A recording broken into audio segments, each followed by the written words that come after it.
This is the Business of Esports podcast. The fastest growing entertainment phenomenon of this generation. I, Prophet of Esports, joined today by my friend and co-host William Collis. Yeah, we got the book of esports out. It's a big deal. So everyone knows me as the Prophet and William as the Professor.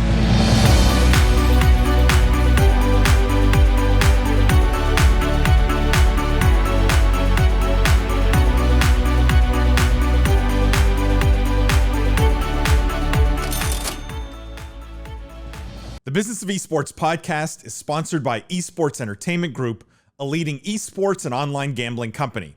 For more information, go check them out at esportsentertainmentgroup.com. From the keyboard to the boardroom, this is the Business of Esports podcast. I am Paul Dewalibi. I'm joined today by my friend and co-host, Jimmy Barada. For those of you who are new to the podcast, welcome to the official podcast of esports. What we do here is we cover the most pressing gaming and esports topics and news of the week, but we look at all of it through a business and C-suite lens. We dissect, we analyze the business implications of everything happening in this industry. For our regular listeners, thank you guys for tuning in every week. Thank you for all the love, the 5-star ratings and reviews. Thank you. If you've left a review on the podcast, we appreciate it. If you haven't, go do so. It helps others to find the podcast. Tell your friends about it. And just a reminder, if you haven't already, go check out some Business of Esports merch at businessofesports.shop. And they're a lot of fun, I promise. And we appreciate all the love you guys give the podcast. Jimmy, how's it going this week? Having a great week, Paul. Super excited for our show today. We have a great guest. I actually want to do a little sneak peek for some of our viewers. This Tribe Gaming Yeti that I was actually given. So I'm really looking forward to having this guest on this week. Very cool. We will introduce our guest in a second here. For those, actually, William's not on today. So if you're expecting William, he's not on the podcast today. But Jimmy, a regular now on the podcast, filling in. Our guest, as you alluded to, Jimmy, is someone very special, very exciting. Super enthused to have him on the show. He's a very well-known mobile gaming content creator, but more importantly, I think the founder and CEO of Tribe Gaming. It's none other than Patrick Carney. Patrick, welcome to the Business of Esports podcast. Pat, for our listeners who maybe don't know about you or maybe haven't seen your content or don't follow you, would love for you to give them a bit about your background, how you got into gaming, what you're focused on now at Tribe Gaming, exciting things maybe ahead for Tribe or other things you're doing. Would love just some of the Pat story. Yeah, absolutely. So, probably more people know me as Chief Pat. So I'm Pat, Chief Pat Carney, founder and CEO of Tribe. My background originally was as a mobile gaming YouTuber back in 2012. Back in 2012, very strange time for gaming. You had developers sort of fighting back against creators, monetization, fair use. It was a bit of a wild, wild west. And even more in mobile gaming, where people were using one phone to record another phone when it came to content. I mean, it was super scuffed. For me, I was studying finance at the University of Virginia, downloaded a game called Clash of Clans while procrastinating for one of my exams. And I said, hey, I feel like I'm pretty good at this game. I don't really see a lot of content on it on YouTube, and I might as well let it rip and post a video and see what happens. So, posted one video on some little single player map. I saw subscribers rolling in. I remember texting my friends and my mom saying, hey, you guys are like creating accounts and subscribing to my channel. And just sort of naturally started posting more and more content. And, fast forward, it's been almost 9 years. I've been able to grow my channel to over 2.5 million subscribers, hundreds of millions of video views, and really have seen mobile gaming more broadly go from a pretty small part of gaming to where now it's a bit of the talk of the town when it comes to platforms. For context, when I started my channel, I was the first dedicated mobile gaming content creator. Back then, none of the biggest games on YouTube were mobile games. I think mobile gaming at the time did about 5% of global games revenue. Fast forward to today, 4 of the 10 biggest games on YouTube are mobile games. Mobile gaming now is like a $90 billion market. It does more revenue than PC and console combined at like 55% of the industry. And when it comes to esports and esports broadcasts, we see a lot of the biggest esports broadcasts are actually from mobile games out of the East, out of SEA, out of Brazil and LATAM. So, for me, it's been exciting to be part of that journey as a creator first and foremost. So during that time, and having been a creator for mobile games over the course of a couple of years, I found myself really passionate about not only creating unique content and working with other creators, but also with esports. Had a chance to, visit Riot quite a few times, whether at the 2015 World Championship and elsewhere, and eventually had a light bulb in my head where, hey, I'm sort of uniquely positioned within mobile games. I know a lot of the biggest creators. I've worked with all the biggest developers. I see mobile gaming on this rocket ship when it comes to content and when it comes to esports. What if I looped all of those things together under one umbrella and really can create a consumer media brand around mobile games? And that's when I started Tribe Gaming in 2017, all about that journey. So for Tribe, we started super small scale, myself, my co-founder, and amateur mobile esports team. And since then, we've been able to grow to 5 different teams, somewhere around 18 of the biggest mobile gaming content creators in the West, which for context, our creators do, I think, 140 million views last month on YouTube alone, which, I won't call out any names, but that's well within the top 5 of North American esports organizations.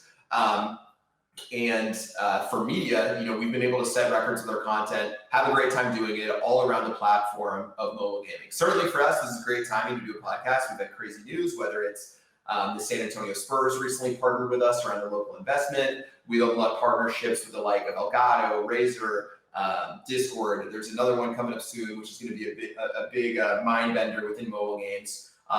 Really excited about where our company's been heading, and as more and more people take note of mobile games, as more and more mobile game developers specifically, start taking those AAA titles and porting them over to mobile, whether League of Legends, Call of Duty, PUBG, Fortnite. It's just a really exciting space to be in right now, and having been here for 9 years and seen a lot of different areas of it, it's been an awesome time. So it's fascinating, Pat, because it's so far from my own experience and my own journey in gaming, and I think mobile is such a recurring theme on this podcast, right? Like for our listeners who come back week after week, I think they all know sort of my feelings on mobile. Here's my opening question to you. Do you buy the argument around mobile gaming being like the gateway drug for console and PC gaming? Like, do you buy this argument, or do you think, mobile is nowhere on the path there? It should stand on its own. If people don't migrate, call it up the stack. It doesn't matter. Like, where are you on that thought around mobile? Yeah, there's a lot of different journeys that people might go through. It's safe to say nowadays, and the one thing about mobile is all about accessibility. When you think about when I was growing up and you guys are growing up, like, what's the first gaming device everyone had? I had a Sega Genesis, I think, or something similar. Nowadays, the first device people are playing when they're growing up is an iPad, and they're playing Roblox, and that's their gateway into gaming. So I think, I don't think from a blanket perspective that every single person is going to graduate from an iPad to a console to a PC and then inevitably end up in League of Legends, as it seems everyone does. But mobile now, especially over the last 5 years, as more high fidelity games have been released on mobile, and it's not like, okay, if I want the better experience, I'm going to have to move to PC and console. Or now it's like, oh, I actually prefer this experience to what I get in PC and console. I think mobile can definitely stand on its own right, and as it continues to improve in quality, I don't see it, something where people will level up. Whereas maybe in years past, before Clash of Clans released, maybe Angry Birds was the most technically skilled game you had on mobile. Surely I can see an appetite for something bigger than that happening. But nowadays, with a wide array of mobile games and most major game developers having a mobile strategy, and if they don't, they're far behind the 8 ball. I think it can stand on its own 2 legs. One thing you just touched on is that the big publishers are all investing more heavily in mobile, I think, than anywhere else, right? You're looking at they like money, so yeah. Right? EA making acquisitions, Activision Blizzard. King's probably the only good part of Activision Blizzard at the moment. The reality is the big publishers are investing more and more heavily in mobile because dollars are being spent more and more on mobile.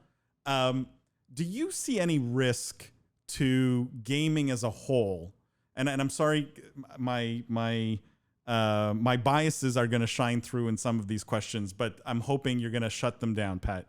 Do you see a risk or a threat to gaming as a whole if the industry chases obviously the big dollars and all we're making now is mobile games? Do you see a risk to innovation in gaming if we're always limited by a mobile platform?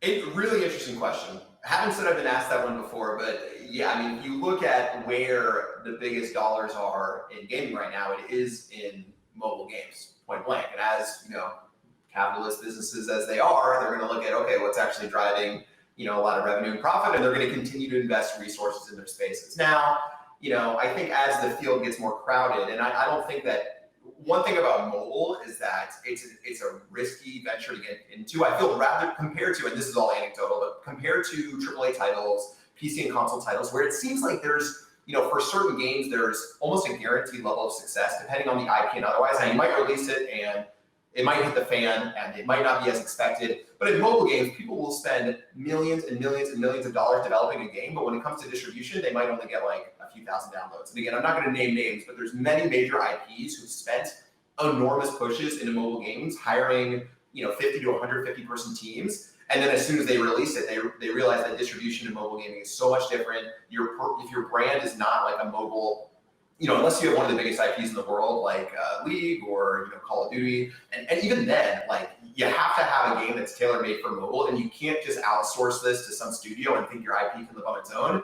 I'm not sure. I wouldn't say it's like a sure bet that a lot of these people will all of a sudden flip the switch on mobile and be printing billions of dollars. I do think though that as seeing as again accessibility for how many people have a smartphone device versus a hardcore PC rig or a console rig. Certainly the numbers for mobile are staggering there. Obviously the revenue numbers are there. I think more and more people are going to prioritize the mobile, but I don't think we're going to end up in a universe where it's all of us controlled by our phones even more than we are today. At least I hope. I hope there's plenty of diversity in platforms. So, Pat, do you think, sorry, Jimmy, just one follow-up on this. Do you think some of the hesitation is that mobile gaming is really quite a bit, I feel quite a bit more diverse or at least extreme in terms of the spectrum of types of games? Like mobile gaming can be what I'll categorize as barely games, more like mobile slot machines, right? To something like a League of Legends Wild Rift or a Call of Duty mobile or a PUBG mobile where, it's a AAA game that's essentially been ported. Do you think because these two extremes are sort of just lumped together and called mobile gaming, that maybe some of the hesitation comes from there? What do you mean by hesitation?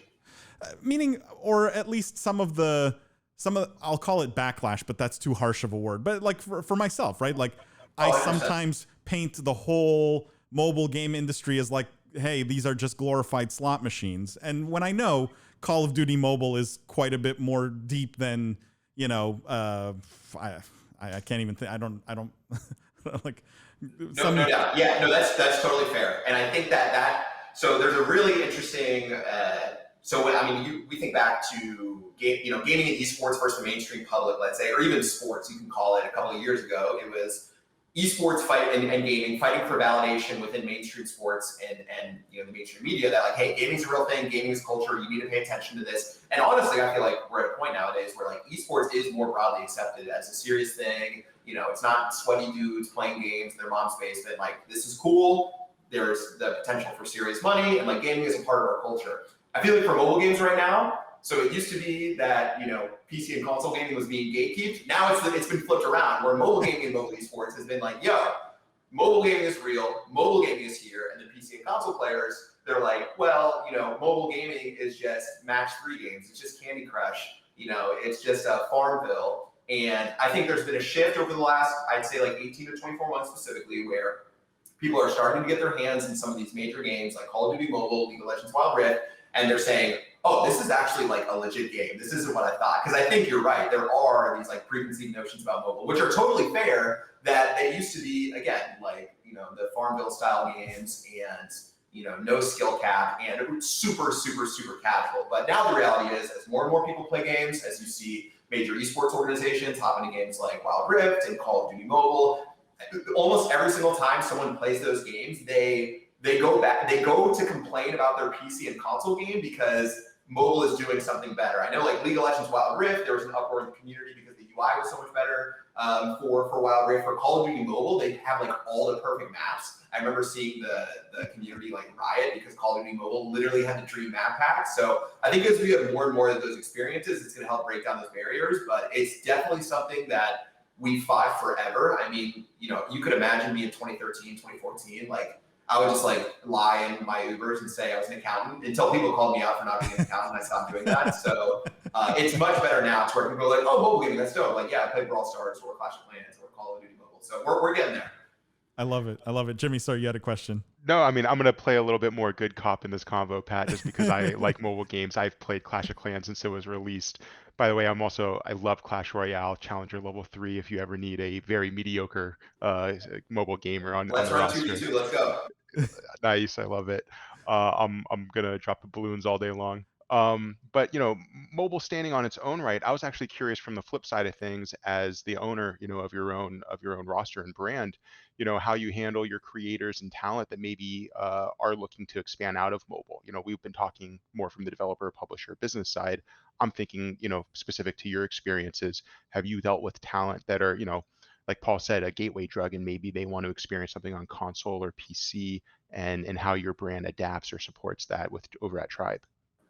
Yeah, 100%. I mean, this is a really, really great question and something we think about a lot. So one thing, and this is all a hypothesis since I've been in mobile games, is we've realized that the overlap between maybe PC and console like gamers and mobile gamers, there is a bit of distinction there. So for example, I mean, just talking about being a creator, as a mobile gaming creator, and as any other mobile gaming creators in the space, I can't name a single one that has transitioned from mobile to PC and console and seen success as far as viewership goes. Being able to go from a game like Clash of Clans to you know, a Valorant or something like that. We just haven't seen those overlapping fan bases be that strong. And most people, you know, just because you play mobile games doesn't mean you only play mobile games, but it hasn't been something where you can be a, you know, ninja and swap around from game to game and see that same success when it comes to content. I think for esports, another really interesting thing, and one of the reasons we frankly had success, is that many traditional esports organizations have come into mobile and said they want to bring mobile into part of their strategy, but quickly their fans, when they announce, let's say they're a Clash Royale team or they're a Clash of Clans team, and again, I don't know if I can swear on your guys' podcast, but their fans are like, why do I care about this? Like, I am an Optic Gaming fan. I like Gears of War, I like Call of Duty, I like FPS, I like lifestyle. Why am I hopping into a Clash of Clans or a Clash Royale, which we saw with the Clash Royale League in 2018, 2019. Even very successful brands like 100 Thieves, for example, they picked up a Clash Royale team, but it didn't really find a niche within the 100 Thieves ecosystem because the overlap wasn't necessarily there. And we've seen same things with many big North American organizations coming into mobile gaming, trying to work with talent in the mobile gaming space, but quickly realizing that when it comes to helping build their talent social profiles, when they try to promote, let's say, a Brawl Stars creator or whoever else, their fans just aren't necessarily as involved. The biggest thing for us that's been successful for us is when we work with talent and we work with creators, our audience is 100% natively mobile. And even if they're not like part of the game, let's say we have even if Brawl Stars and League of Legends Wild Rift have their discrepancies and they're not the same title, there seems to be this effect where people like to rally around the mobile flag and they're like, we want to push mobile gaming forward. We want people to like validate our platform. We found a lot of success when it comes to like building a mobile gaming specific influence with our YouTube channel, our social channels, being able to bring talent into our portfolio. And when we use our channels to actually push traffic to them, it's effective because people actually care about what they're doing versus going from Valorant to Clash of Clans, which has almost no overlap. So in reality, the mobile gaming seems to be its own unique bubble when it comes to these talents, and most of them haven't branched outside of that. But I'm excited, and I think the biggest change to this is coming up recently, and that's with these major IPs coming over, Call of Duty Mobile, League of Legends Mobile, who are going to be these organizations that bring these games into their fold, and how do they make them coexist with their current brands, whether LCS or CDL teams or elsewhere. A couple of bets were just made in the space in both of those games, so excited to see how that turns out. Just as a follow-on to that, Pat, do you feel like the reason no one has sort of crossed over is it's just that person hasn't come up yet, or is it truly that it's a bubble and and it may be years before the walls sort of break down. Yeah, I think it is pretty. I think some mobile gamers have like insane scale. You take Ferg, for example, in Call of Duty Mobile. He's getting 500,000 views per video on his channel playing Call of Duty Mobile. Now, there's a whole bunch of factors where I wouldn't recommend Ferg go try to pivot to a PC game or similar, which is going to be demographics. Mobile gaming scales to be more globally versus PC and console gaming, which, I mean, again, depending on the game, is going to traditionally be more North American, have stronger US demos.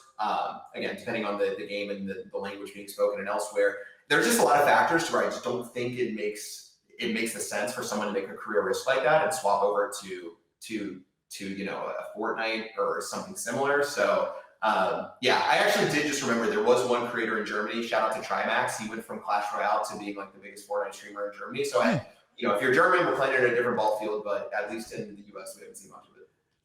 And in mobile gaming, are you seeing the same kind of phenomenon we're seeing in, at least I'm seeing in PC and console, where, now the talent, just staying on that sort of theme, the talent becomes the very best marketing and distribution for new games? Like, is this the environment in mobile as well, where publishers are coming to you looking to help them distribute their games, and people who pick up a new mobile game, primarily it's because they see someone else playing it? Or are the distribution factors and the influence factors different in mobile? No, same exact thing in mobile gaming as well. We've seen, especially in mobile, I mean, you look at what have been the most effective marketing strategies over the last year and a half. I mean, you can look at Apex Legends, which their only marketing spend was dropping $2 million on to take over the front page of Twitch for 48 hours, and boom, 50 million downloads in a month. They absolutely crushed it. One thing we do at Tribe Gaming is we work with many of the biggest, in fact, basically all of the biggest mobile game developers when it comes to marketing their new titles, because for us, albeit mobile is a smaller pool, especially in North America, but when we can bring in 140 million views per month from our creators and use that to promote and as distribution for new titles, instead of going, on an Apex Legends type approach where you take this creator from here, this creator from here, this creator from here, at Tribe Gaming, we have, a vast majority of the top talent in the mobile gaming space endemic to North America, to where, we can be that sole distribution tool for you as you look to launch a new game. So definitely the same thing in mobile gaming. As we build Tribe Gaming as a business, we quickly realized, although mobile esports is exciting, it continually grows, we're going to continue to make more and more bets in the space. The real power and the real influence lies with building up our first party media and working with our creators. So if you check out our YouTube channel, I think there's a lot of esports orgs who do like 500 views per video on the channel, and it's a little depressing because when you're trying to pitch sponsors and brands that you can really make an influence, it's like, well, you get 500 views in your videos, and maybe I get my logo on your jersey in a league for 0.5 of a second, but like, do you really own the influence, or do the leagues own the influence? For us, our whole philosophy is, hey, we want to own the influence, and we want to be able to create first-party media that's impactful. So we'll take the biggest mobile gaming creators. We'll take a Ferg, who I mentioned. We'll take an Orange Juice Gaming. He's getting 35 million views per month. I mean, bigger than like Ninja, Courage JD. We'll take all these guys, put them together into the same video, and create these unique experiences through Tribe Gaming content that our fans and the broader public otherwise wouldn't get a chance to experience. And that for us has been much more effective than repeating to ourselves that, esports is bigger than the Super Bowl and mobile esports is going to be bigger than that. So same thing within gaming. We lead with media, we lead with content, and with mobile esports, we're going to continue to invest more and more as it grows. But certainly the influence and it lies with media and creators. So I want to take a couple of these concepts and kind of piece them together as they're fitting in my mind, just obviously because we have you here. You talked a little bit about this global audience and a broader demographic. And obviously, we've seen some incredible announcements coming out of your camp over the last few months now, from the SMG Studio announcement, G Fuel, Razer, Spurs, all of these things that you mentioned, Elgato, Discord, more that you can't even mention yet that you've spoken to. So, I'm curious as far as Tribe Gaming goes, when you make these announcements and you're, even before the announcements, when you're looking for these partners, right?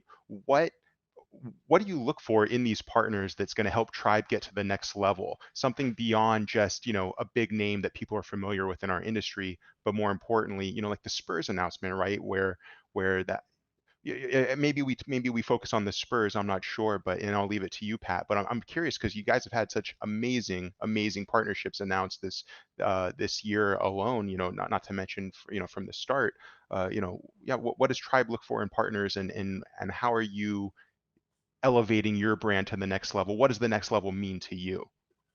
Yeah, absolutely. Great question. So our goal at Tribe, and what we're really honing in on, is we want to build like the aspirational brand in all of mobile gaming, point blank. Whether you're a fan, you're a creator, you're a player, you are a potential partner, we want to build that aspirational brand that people look up to and want to be a part of or can't help but admire from afar. So when it comes to sourcing partnerships, there's a few different things. Number one, you had mentioned, not just big names. Well, in mobile gaming, big names and big partners actually goes a long way. When we do a big partnership, we've got one coming up in a few weeks. We have obviously this partnership with the Spurs.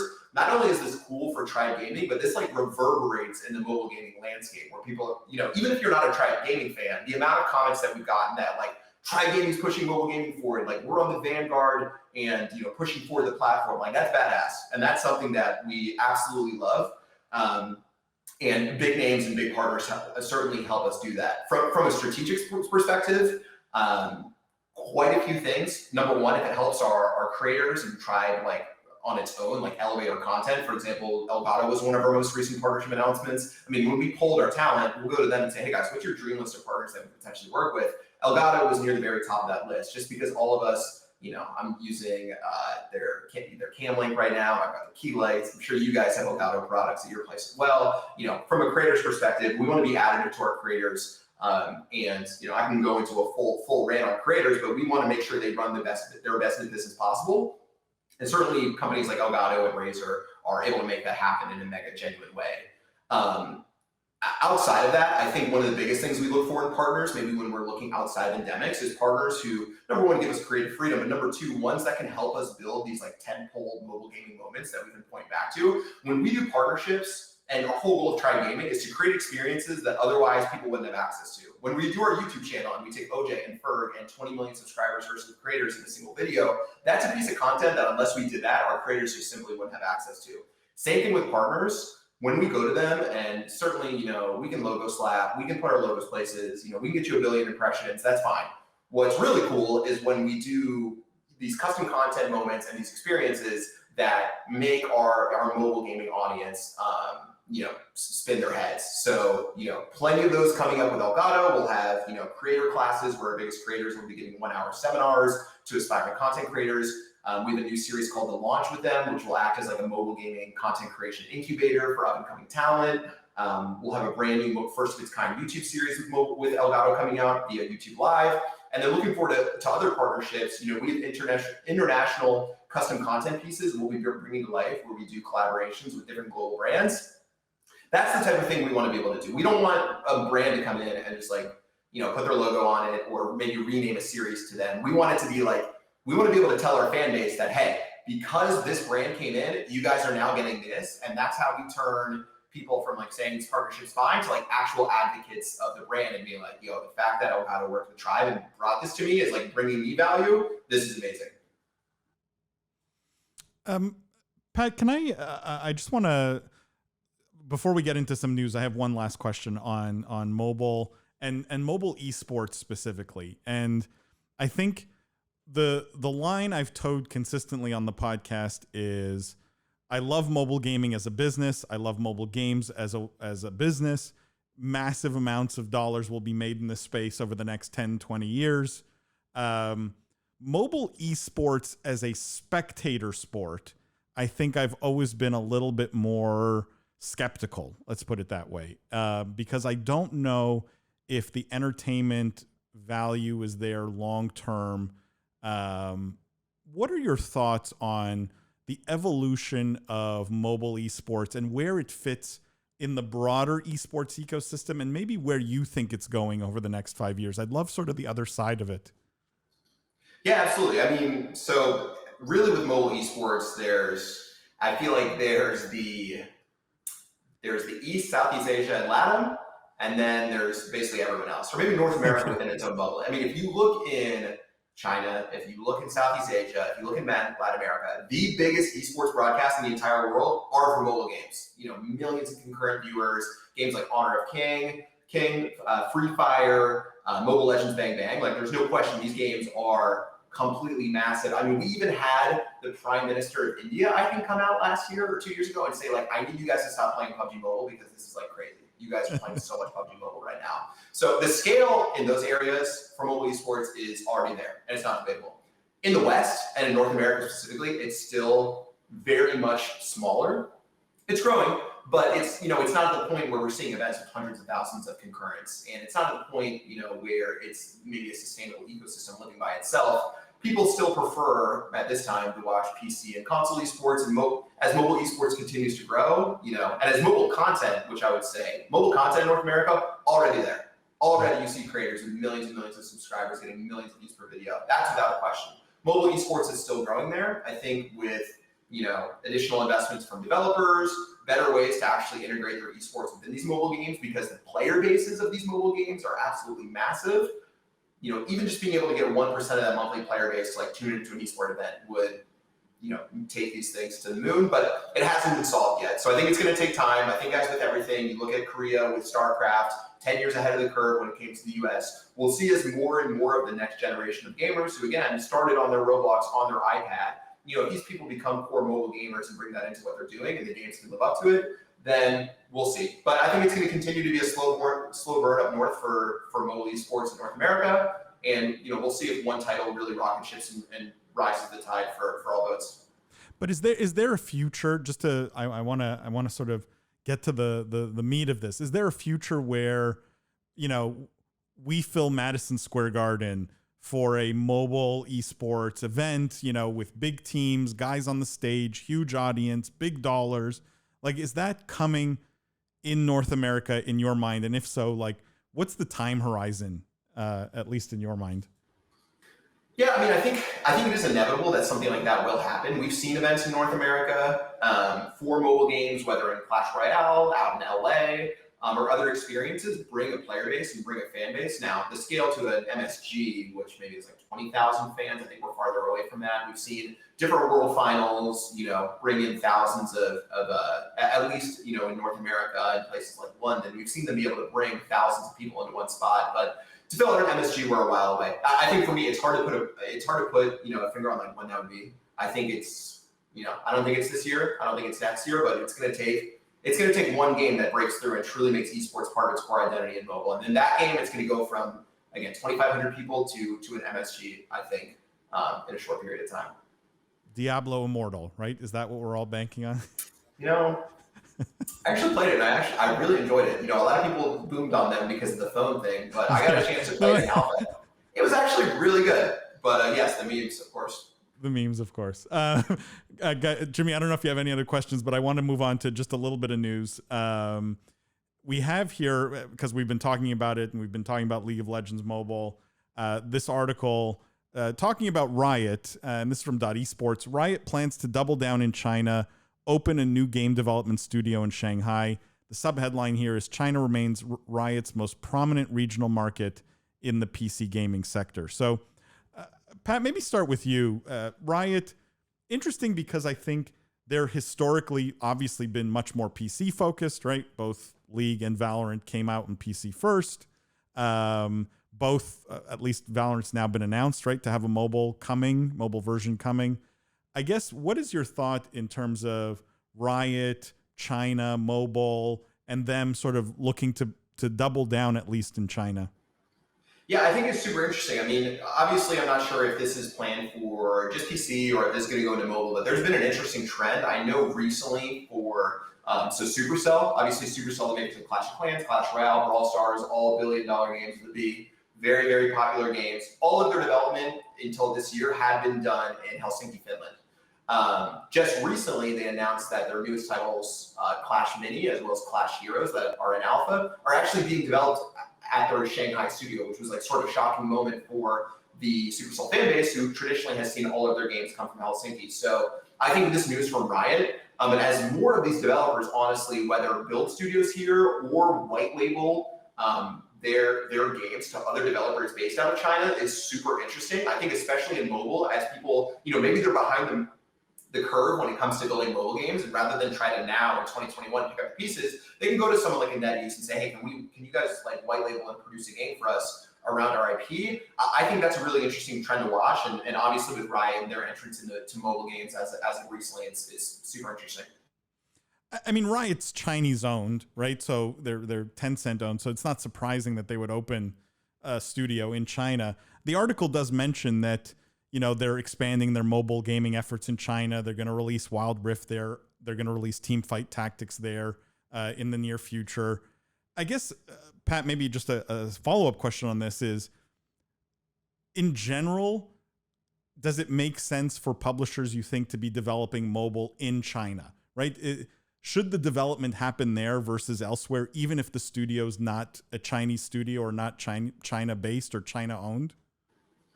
Yeah, I mean, I think it's going to vary, and I've never been on the other end of the table when it's come to game development to know the nitty-gritty, but I do think for a lot of these studios in China who already have the built-out infrastructure and can take your IP and make an amazing game out of it, think TV studios with Call of Duty Mobile.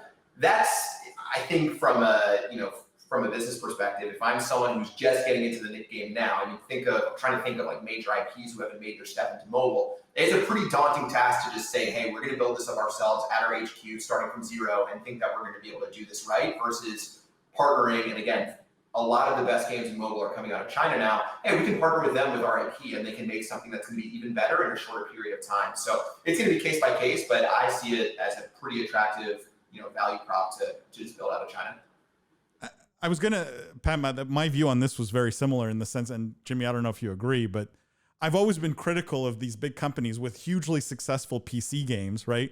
And I always get scared when I love the PC game and I hear we're doing a mobile version, because now I'm worried that they're going to take the same developers who are working on the PC game and have them all working on the mobile game, and the PC game will suffer. I think Riot always seems to be one of the smartest companies in the room, if not the smartest when it comes to esports gaming in general. If this is mobile focused, this studio in Shanghai, I love this on so many levels, because it allows them to focus on the market there. It allows them to make the best mobile game possible there without necessarily taking away from the success they've had on the PC side. I don't know if either of you guys see that differently, but to me, this is really smart, and I think the way to do it for any of the big publishers. Yeah, definitely. I mean, I think for me, from my understanding, I know whenever Supercell releases a new game, they always, especially around the Clash IP, they have to scream to people that, hey, this is a brand new team, brand new resources. We're not taking it away from our currently existing games. My understanding is that the mobile game development skill set is a bit different than PC and console. So I would hope that they would make it apparent that we're not taking away resources. Again, example of Diablo Immortal, hey, this is a brand new team, this is something different, but we'll see. Let's do one more story here, guys, before we wrap up today's episode. It's a quick one here. This one out of India, and I think again very relevant in the context of mobile and the discussion here with you, Pat. But the headline here is Collective Ace Group raises $100 million for gaming fund. The article talks about it's an Indian fund. It's based in India. They're going to invest in the online gaming space. Obviously, mobile huge in India. The majority of the funds will be deployed there, so it's not like they're going to go invest in U.S. companies. And they're looking really primarily across the value chain, but I suspect a lot of this is going to be in mobile development. I suspect. I'm curious, Pat, what you think of funds like this popping up to support mobile gaming and the mobile gaming ecosystems in these in countries like India, for example. Yeah, absolutely. I mean, without further detail on the Collective Ace Group, assuming a lot, and with India as a country right now, mobile is exploding. For context, for my channel personally, so my largest demographic since I started my channel in 2012 has been the United States, and over the years it's gone from UK to Canada to Australia. Last couple of years, India's been on a rocket ship. India more and more starts to invest or is starting to and again, even with India is already massive when it comes to smartphone and mobile gaming. But looking at like mobile phone adoption rates in India, I don't know the statistics off the top of my head, but not everyone, even with India as big of a country as it is, and as big as the numbers are right now, there's still so much opportunity for growth as more and more people get smartphone access. So yeah, as a market, mega exciting, tons of people, passionate fans, a lot of interest for viewership. I think it's going to be really interesting to see like who are the operators that end up coming out on top in India, especially in mobile gaming. You've got you've got superstars who are getting 50, 60, 70 million views a month on games like PUBG Mobile. Someone who can harness this all together in the Indian market and probably do it at a scale that's almost 5x of what we're trying to do here in North America. It's going to be incredible. Can I mention one of the stats from this article? It says India has 12% of the world's gaming players, like of the world's gamers, but only 1% of the total revenue. Does that not concern you though, as a venture fund going into this market, or do you guys see opportunity there? Like, is that the takeaway here, that if we can figure out monetization, and is maybe that the bigger takeaway for mobile in general, that the player base is so large that the monetization has to catch up still? So I'll jump in here. I think the short answer is ROI, right? Radio on internet. From one of your favorite shows, Paul, Silicon Valley. I don't think it's about immediate monetization and revenue, right? You hit it on the head with the first stat, which was 12% of the gaming audience. Everyone here has their own thesis on how to generate revenue, on how to monetize their business. They have different ways of going about it. Just because India hasn't necessarily caught up or reflect that immediately today doesn't mean that they're not going to figure it out in the next 5 to 10 years. And the fact that they have such a massive amount of the gaming audience, I think, means that there's more opportunity to actually solve that equation in different creative ways that we might even be borrowing from here in the US. Not to say that everything that happens internationally is directly applicable to our market, but it doesn't concern me, because I think when you're growing a business, the number one concern, at least for the businesses that I've consulted for, is users, right? It's viewership, or it's users. It's growing the product in the community, and then ROI right second. So that's my takeaway from it. I'm interested to hear from you, Pat. Yeah, I think India is similar to what we've seen in like Brazil and Latin America. The scale and like the fan base and like the unabashed fandom that these regions have is insane. I mean, if you look at engagement rates for these regions, it's out of control. Even I've been part of influencer marketing campaigns where it's come to when we've taken a look at downloads, and I look at how many downloads I can drive versus my counterpart in Brazil or in India, it's not even close, because they're so engaged with their fan base, and the scale is so massive that that by itself is incredible. Obviously, as you said, Paul, monetization-wise, it's still lagging behind when you look at CPMs or when you look at CPIs when it comes to like what people are willing to pay for app downloads. But I think similar to what groups have done already in Brazil. Take an example, the group over at Loud. Obviously the first esports organization to reach 1 billion views on YouTube. They built this true like lifestyle brand down there that's impactful, and now they're able to spin up sub businesses around it, whether in apparel, in tech, and so many other areas. And you're starting to see dollars come in from different brands who want to go more global, and not with some of our current partnerships, past partnerships, and future partnerships. India and a more global approach has been a big part of why they wanted to work with us and get into mobile gaming. So I see India going a similar route to what we see down in Brazil right now. More brands, more infrastructure. Over time, the dollars will continue to increase. And as it is, as Jimmy said, as time goes by, and as especially India's market has such a unique advantage where a lot of people can speak English compared to markets. Let's say like China and Brazil, who are super popular with mobile games as well. I think there's a ton of opportunity if you're an aspiring company to build something pretty amazing. I love that as sort of the final word, Pat. For those of you, for those who maybe want to follow you or find you, Pat, where can you be found? Where can people follow you or follow Tribe Gaming? I guess let them know. Yeah, definitely. You guys can check us out. Check me out on Twitter at ChiefPat, Tribe Gaming at Tribe Gaming. Basically, everything we're posting is on Twitter. So yeah, follow us. We're doing the Tribe Takeover right now. Every Tuesday, we drop a big news feed. We got a couple fun ones coming up. Obviously, we talked about some of them today. So excited to continue to push forward mobile gaming content, mobile gaming esports, mobile gaming everything. Excited to keep pushing it forward. And thanks for having me on today. We have a lot of people also on LinkedIn. I assume you're okay being found on LinkedIn. It's Patrick Carney. That's right. Find me, Patrick Chief Pat Carney. Find me, look me up, all the above. Send me a note. We'd be glad to get connected. Love it. And guys, thank you for tuning in this week. Make sure to follow Business of Esports everywhere: YouTube, TikTok, Twitter, Instagram, you name it. It's all at Biz Esports or Business of Esports. And as always, guys, don't forget our every Wednesday we do a live stream at 8:30. We follow the podcast with a live stream. It's a lot of fun. We do all the news we couldn't fit into the podcast. The best part is it's interactive. We get to do it with you guys live. So if you haven't shown up for a live stream, 8:30 p.m. Eastern time every single Wednesday, highly recommend it. And as always, guys, we will see you next week.